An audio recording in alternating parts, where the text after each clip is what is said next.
Hey guys, welcome back to the channel once again and good morning from north Sikkim. मेरा north Sikkim का जो part था वो complete हो गया। अब मैं आराम से बैठ के इस कार की जो एक कम्प्रिहेंसिव एनालिसिस होता है, डिटेल रिव्यू, ओनरशिप जो होती है वो मैं आपके साथ शेयर करने वाला हूँ।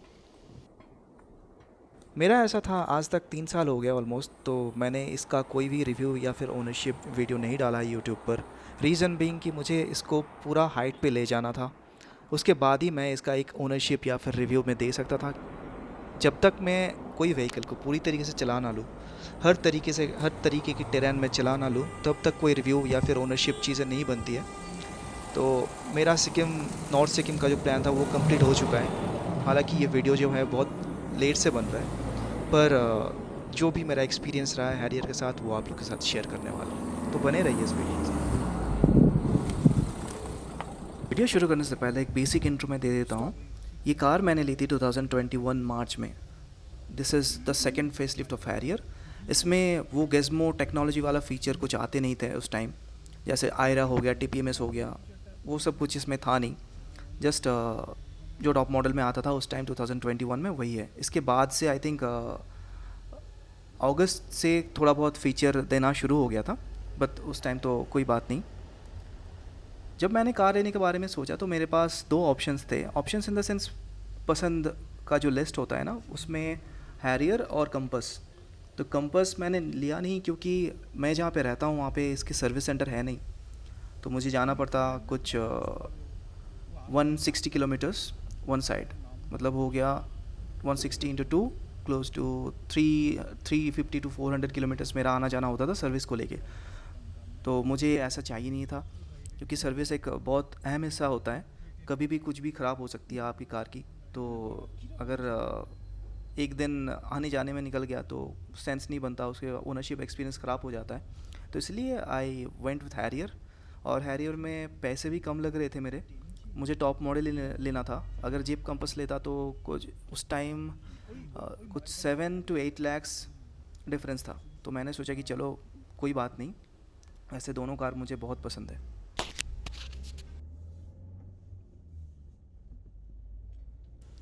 मेरे हिसाब से ये एक अच्छी टाइमिंग है जो ओनरशिप एक्सपीरियंस मैं आप लोग के साथ शेयर करने वाला हूँ, क्योंकि अभी एक फेसलिफ्ट वर्जन भी आई है इसकी। तो टाटा को 5 साल लगे, 5 साल वो सारे फीचर्स देने के लिए जो इस गाड़ी हकदार थे 2021 में। तो which is kind of very sad, and still it doesn't get a 4x4 और ऑल व्हील ड्राइव।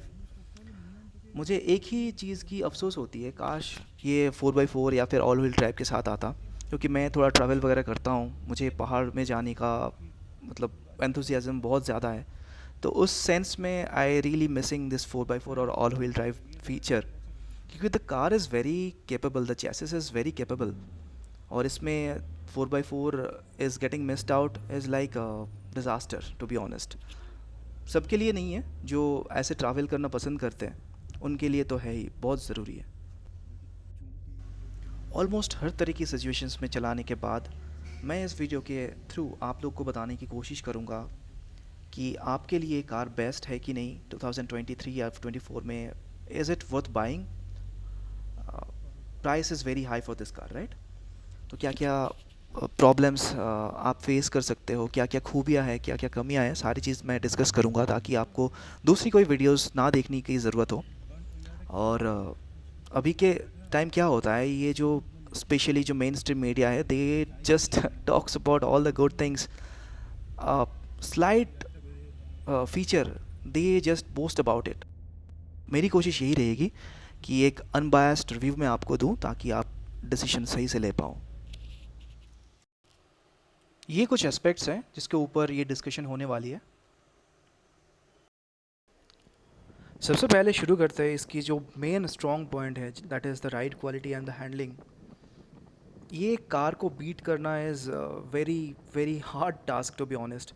मैं कोई बोस्ट नहीं कर रहा हूँ कि मेरे पास हैरियर है, मैं इसका ओनर हूँ, तो आप मेरी बात मानो। आप चाहे 30 लाख के जो कार्स इंडिया में आ रहे हैं ना, बीट 700, बीट कंपस, अगर आपको raw kind of ride and handling चाहिए तो ये कार को बीट करना इज़ इम्पॉसिबल।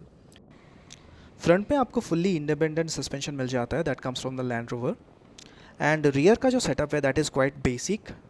एक पैन हेड रॉड जो एंटी रोल बार होते हैं, उसके साथ ही एक सेमी इंडिपेंडेंस सेटअप आपको देखने को मिल जाता है, and that has been tuned with the help of Lotus engineers. और एक चीज़ जो कोई भी ऑटो जर्नलिस्ट या फिर कोई भी चैनल को मैंने बात करते हुए नहीं सुना, that is the track width of Harrier और Safari. Now what is track width? Track width is nothing but the distance between the two wheels, lateral distance, it's not wheel base. तो जिसका ये ट्रैक विद ज़्यादा होता है तो उसका stability role कम हो जाता है, इसीलिए आप रैली कार्स में देखोगे कि ये लोग ट्रैक विद को बढ़ा के रखते हैं। और ये तीनों चीज़ जब आप D8 डिराइव जो प्लेटफॉर्म हैरियर में यूज़ किया गया है उसके साथ मिलाते हो, तो that becomes a robust thing and that becomes really unbeatable in this segment, maybe one segment higher as well. At the speed of 120, 130 और 140 जिस तरीके की स्टेबिलिटी ये कार प्रोवाइड करती है, that is quite surprise considering the size, share size of this car. बहुत ही ज़्यादा planted चलती है और body roll is quite negligible. I mean आप जब इस कार की साइज़ देखोगे, हाइट देखोगे, तो आपको लगेगा नहीं ये कार में बॉडी रोल है ही नहीं। मैंने हाई स्पीड पर बहुत ज़्यादा क्विक लेन चेंजेस करे लाइक 110, 120, बट मुझे कभी डर फील नहीं हुआ इस कार के साथ। That much confidence it provides me.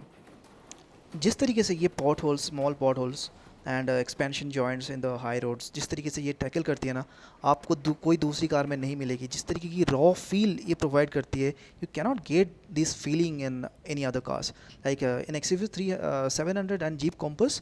The ride is quite cushioned, but अगर आप रॉ फीलिंग की बात करते हो, एक कैरेक्टर की बात करते हो, I think you cannot get this kind of feeling in any other cars, and that is for sure. आप हैरियर को इन सर्विस के लिए, इसके छोटे मोटे निकल्स के लिए कितना भी कुछ बोल लो, I am with you, but if you are not happy the way it handles, the way it rides, I cannot agree with you. I wish कि ये ऑल 4 इंडिपेंडेंट सस्पेंशन के साथ आता तो और भी मज़ा आता। So if you are a character oriented person, this is the car for you. Mark my words, no other cars in this segment can beat this car in terms of ride and handling and comfort as well. Steering की बात की जाए तो current generation की जो Harrier और safari है, that comes with a hydraulic steering unit, and the facelifted one actually is getting EPS, electronic power steering. नया वाला का जो स्टीयरिंग है वो अभी मैंने टेस्ट तो नहीं करा, तो कैनॉट कमेंट ऑन दैट। जो करंट जो यूनिट है वो लोअर स्पीड में हैवी फील होता है एंड हाई स्पीड में थोड़ा और हैवी होता तो अच्छा लगता, पर मुझे ऐसा इससे कोई दिक्कत नहीं है। I like the heavy steering, it gives me the raw feel कि कौन से पाथ में हूँ मैं, किस टाइप के रोड्स में चला रहा हूँ, it gives me complete feedback. तो इस वजह से मुझे हैरियर का स्टीयरिंग बहुत ज़्यादा पसंद है। Now being a hydraulic unit, the way the steering returns to its centre position, it's very quick and you will get this amazing feedback from the steering. So on a steering point of view, I don't have any problem with this steering, but yeah, it can be more consistent like the compass. अगर आप harshly accelerate करते हो तो in that time it slightly pulls toward left. तो ये एक hydraulic unit का ये कभी कभी होता है, तो that is there, but it's not a problem at all. चलिए अब ब्रेक के बारे में बात कर लेते हैं। हैरियर की जो ब्रेक है ना, वो थोड़ा डिफरेंट है कंपेयर टू अदर कार्स। बाकी कार्स में या तो आपको सॉफ्ट पेडल मिल जाएगा, नहीं तो आपको हार्ड पेडल मिल जाएगा, लेकिन हैरियर में एक ब्रेक पेडल में 3 ऑप्शंस दे रखे हैं, तो which is confusing sometimes. Normally अगर आप ब्रेक को प्रेस करोगे ना, तो you will feel there is a play, after that it applies the brakes. बाकी कार्स में ऐसे नहीं होते। मेरे हिसाब से ये बहुत अच्छा एक फ़ीचर है। बाकी जो पीछे बैठे पैसेंजर्स होते हैं ना, उनको झटके नहीं लगते इस वजह से। ये एक तो एक नॉर्मल सिचुएशन हो गया। सेकेंड सिनेरियो इज़ जब आप एक्सीलरेटर पेडल से ब्रेक पे बहुत जल्दी शिफ्ट करते हो, that is maybe fraction of seconds, and that time the brake pedal becomes very hard and it provides a strong bite and stopping power. और ये जो तीसरा मोड आता है, that basically detects the way you apply pressure on the brake pedal. अगर आप suddenly brake pedal पे पैर रखते हो, तो it detects there is some urgency and it makes the brake pedal very hard. तो ब्रेकिंग जो है, that is a kind of progressive braking. ऐसा नहीं कि आप दबा दो और आपको झटके फील होने लगे। बेस्ट पार्ट ये है कि कैबिन के अंदर बिल्कुल झटके फील नहीं करने देते। तो ब्रेकिंग के मामले में मुझे बहुत सही लगती है ये गाड़ी, क्योंकि अगर आप स्लो ब्रेक करना चाहते हो, ग्रेजुअली ब्रेक करना चाहते हो, that is also possible due to the different modulation of this brake pedal. और एक चीज़ मैं बता दूँ, इसके साथ ऑफ रोड ABS भी आते हैं जो बाकी कार्स में मिसिंग है। 30 लाख तक के जो कार्स इंडियन मार्केट में आ रहे हैं, उनमें से I don't know how many of them has the of road ABS, not even in compass XUV 700 और स्कॉर्पियो फॉर दैट मैटर। तो ऑफ रोड ABS जब आप ऑन करते हो ना, तो ग्रेवल वाली रोड पे ये ब्रेकिंग और भी ज़्यादा सॉलिड बन जाता है। आप क्रेटा ले लो फॉर एग्जांपल और सेल्टॉस ले लो, अब ऐसी जगह पे ब्रेक लगाओगे ना तेज़ स्पीड पर, देखना आप गाड़ी नहीं रुकती है। तो इन दैट सेंस हैरियर का ब्रेकिंग मुझे बहुत सही लगता है। ब्रेकिंग इस गाड़ी की बहुत ज़्यादा प्रोग्रेसिव है and due to different modulation of a single brake pedal, तो किसी किसी को शायद ये चीज़ पता ना हो कि ऐसे भी ब्रेक्स लगते हैं, तो people have different opinion on that. But on the braking part, I really like this car, and the best part is it doesn't nose dive at all on harsh braking. इसके साथ जो safety वाले ESP modes आते हैं ना, specially the traction control, the braking, the brake wiping, brake feeling, ये ना बहुत ही ज़्यादा प्रीमियम क्वालिटी का है। आप जब इसको बारिश में चलाओगे, स्लशी रोड्स में चलाओगे ना, the way it handles the traction आपको फील कराती है कि ये गाड़ी में वो कॉन्फिडेंस है, आप तेज़ चला सकते हो बारिश के टाइम में भी। तो मुझे लगता है कि ये कुछ चीज़ है ना जिस पे टाटा बहुत ज़्यादा फोकस करें। बाकी चीज़ में भले ही कॉस्ट कटिंग और लो क्वालिटी मटेरियल्स आपको देखने को मिल जाएगा, पर ये कुछ इलेक्ट्रॉनिक्स डिपार्टमेंट में they have really used a very high quality hardwares. Seating department में इसकी कोई कंप्लेन एज सच है नहीं, पर मुझे लगता है कि under Thai support could be better. Long rides में थोड़े बहुत अनकम्फर्टेबल हो जाते हैं जब बहुत देर तक आप कार चलाते हो। एंड रियर सीट की बात की जाए तो मुझे लगता है कि 25 लाख रुपए आप दे रहे हो, तो एक स्टेप रिक्लाइन तो होनी चाहिए थी। एज सच सिटिंग के मामले में कुछ प्रॉब्लम नहीं है, केबिन बहुत स्पेशियस है, कंफर्टेबली 5 लोग आप इस पर ट्रैवल कर सकते हो, which is a very good thing. अगर मैं सीट्स की कंपेयर करूँ विद 700, तो Harrier Safari has way better seats than 700। And 700 की सीट में वो स्टॉप रिकॉर्डिंग मुझे फील नहीं आया। हेडलैम्प्स को लेके काफ़ी लोगों को परेशानी हुई है हैरियर सफारी को लेके, जो कि करंट जनरेशन वाली है। इसके जो हाई बीम ठीक ठाक है, हाई बीम कोई प्रॉब्लम नहीं है, पर लो बीम का जो पावर है वो इंटेंसिटी उतना अच्छा नहीं है। हालांकि इन्होंने जेनॉन लाइट तो यूज़ करा है, that is technology is really good, पर आउटपुट उतना होता नहीं है। मैंने सोचा ही कि जो फॉग लैम्प है उसमें मैं प्रोजेक्टर डाल दूंगा in case if I want to upgrade. Headlamps के ऊपर मैं एक सेपरेट वीडियो बनाने वाला हूँ, वो एक अलग वीडियो होगी, वो आप देख सकते हो। पर इसमें उतना ही है, ऐसा कुछ दिक्कत होता नहीं है। मैंने तो हर तरीके की सिचुएशन में चलाया, पहाड़ में, बारिश में, रात को चलाया, वैसा कुछ प्रॉब्लम होता नहीं है। बस हाँ, you have to be very careful about it. Current generation वाली हैरियर में जो ऑडियो सिस्टम आता है, I am not happy with that. ये लोगों को शायद अजीब लगेगा, पर टू बी ऑनेस्ट ये जो एक्सपीरियंस आपको देती है दैट इज़ क्वाइट एवरेज। क्योंकि होता क्या है कि सामने आपको डैशबोर्ड में कोई स्पीकर नहीं मिलता है, तो आप जब चलाते हो ना, तो एक सर्टेन स्पीड के बाद वो बेस फेड आउट कर जाता है, क्योंकि आपका ऊपर जो है वो बहुत पीछे है। जबकि आप पीछे बैठोगे आपको बहुत सॉलिड बेस मिलेगा, जबकि सामने वो चीज़ नहीं मिलती है। एंड एनवेज इस कार की स्लाइटली अबव एवरेज है, तो उस हिसाब से अगर आप 80-90 पे क्रूज़ कर रहे हो ना, तो बेस आपको ढंग से मिलता नहीं है। एंड रियर सीट्स में क्या होते हैं, जो हाई फ्रीक्वेंसी का जो साउंड्स होते हैं ना, वो ज़्यादा फिल्टर आउट हो जाता है because of the placement of the Twitter and the speaker. तो ये चीज़ मुझे कुछ खास नहीं लगा। तो इसमें हाँ, मैं फेड आउट जो होता है वो -1 में रखता हूँ, ताकि सामने एंड पीछे का एक्सपीरियंस जो है वो सिमिलर लगे। पर इन द करेंट फेसलिफ्ट मैंने देखा है कि टॉप मॉडल में एक सेंटर पे और एक स्पीकर रखा गया है। आई थिंक ये अब उन्होंने सॉर्ट आउट कर देंगे, मुझे एक बार टेस्ट करके देखना है। पर अभी का जो सिस्टम है वो अच्छा है इन दैट सेंस। अगर गाड़ी स्टेशनरी है तो उसमें कोई प्रॉब्लम नहीं है, पर गाड़ी जब चलने लगती है ना, then the bass starts fading out. Woofer की प्लेसमेंट अगर कहीं और होता, मे बी सेंटर में, या फिर द स्पीकर के जो एंगल्स हैं, जिस तरीके से डोर्स पे स्पीकर बैठे हुए हैं, वो एंगल और ट्विटर के जो एंगल हैं वो चेंज करते, तो आई थिंक ऑडियो एक्सपीरियंस और भी बेहतर मिलता इस कार में। तो ये एक शॉर्टकमिंग मुझे लगा, तो जस्ट शेयर विद यू। बहुत तारीफ़ कर ली मैंने हैरियर की, अब बारी है रियल इश्यूज़ के बारे में बात करेंगे। क्या क्या चीज़ इसमें अच्छी हो सकती थी, क्या क्या कमियां इसमें अभी भी है, वो सारी चीज़ के ऊपर बात करेंगे। और सर्विस एक्सपीरियंस जो टाटा का बहुत ही एक अहम हिस्सा होता है, क्योंकि ये एक मेजर पार्ट होता है कोई भी कार के साथ। अगर सर्विस एक्सपीरियंस आपकी अच्छी नहीं है तो then it makes the whole experience horrible. Gearbox की अगर बात की जाए तो automatic version is the recommended one. अगर आपको मैनुअल चाहिए तो मैनुअल। मैनुअल में एक चीज़ मैंने नोटिस करा है, जब आप फर्स्ट गियर से सेकंड गियर जाते हो इन द हाई स्पीड, ऐसा नहीं कि नॉर्मल स्पीड में नहीं होता है।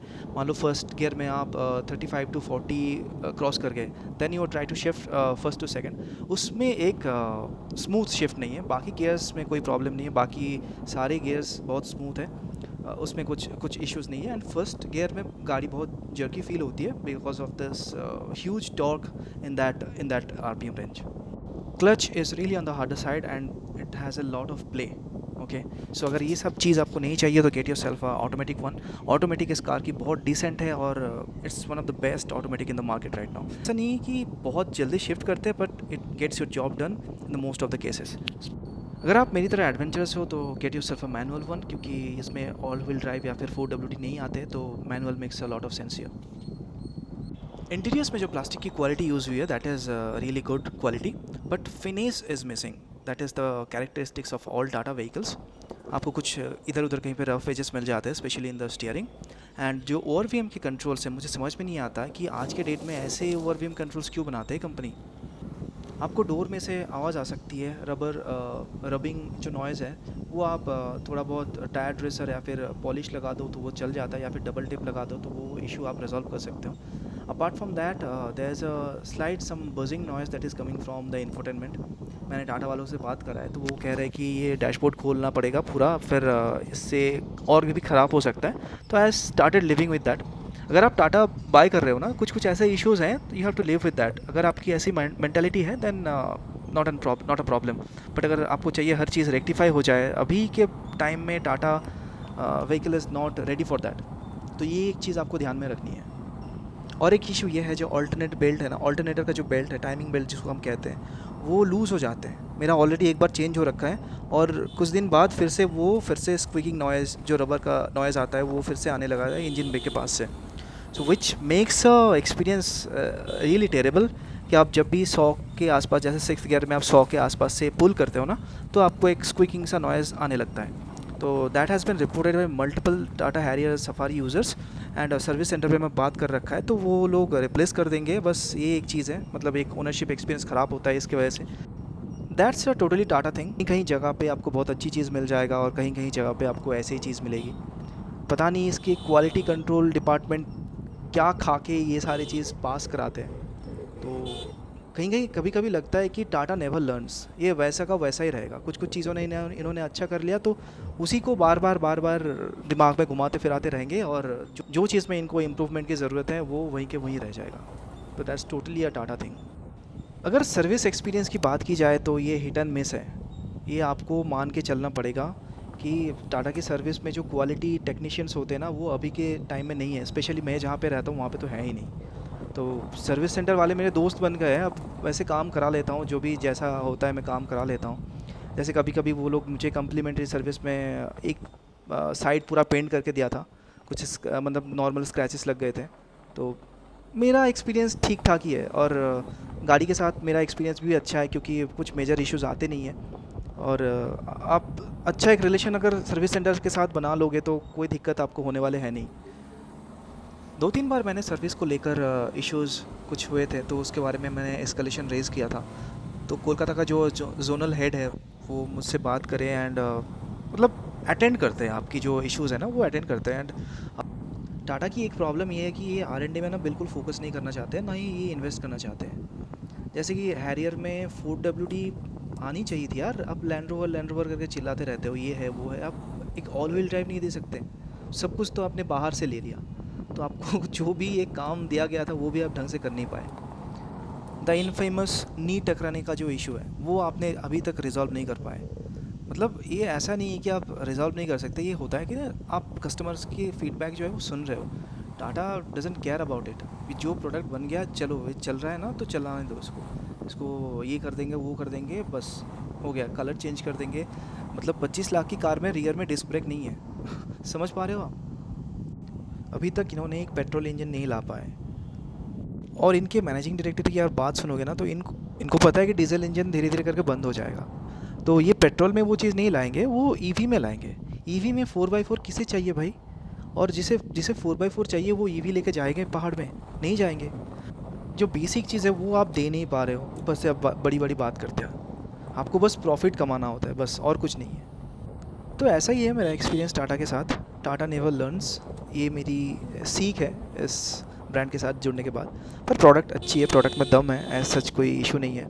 एज अ एंथुसियास्ट मैं चाहता हूँ कि ये कार 4x4 होता तो एक एक्सपेक्टेशन है मेरा कि ये कार 4x4 होनी चाहिए थी। पर खैर कोई बात नहीं, हर चीज़ तो नहीं मिलेगा ना। तो मेरी ये सलाह ये रहेगी, अगर आप बाई करना चाहते हो टाटा हैरियर और सफारी, आप डेफिनेटली बाई कर सकते हो इन द कमिंग ईयर्स। पर वही है, आपको एक्सपेक्टेशन ना लिमिटेड रखनी है। ऐसा नहीं कि आपको पूरा एक्सपेक्टेशन बहुत हाई रखोगे, बिकॉज एक्सपेक्टेशन और रियलिटी में फ़र्क है। और टाटा की जो एक्सपेक्टेशन और रियलिटी में फ़र्क है वो थोड़ा ज़्यादा है कंपेयर टू अदर ब्रांड्स। एक वीडियो में हर चीज़ कवर करना बहुत ही मुश्किल हो जाता है। ये वीडियो ऑलरेडी काफ़ी लंबा हो चुका है, तो इसको एंड करना है। अगर कुछ चीज़ें छूट गई हो तो कमेंट सेक्शन खाली है, तो आप बेशक कमेंट करें, मुझे पूछ सकते हो, कोई बात नहीं है। एंड तब तक के लिए आप भी मेरी तरह एक्सप्लोर करते रहो इंडिया में, ऐसी ऐसी जगह पे जाते रहो, आप वीडियो डालो, हम लोग भी देखेंगे। तो तब तक के लिए टेक केयर, बाय।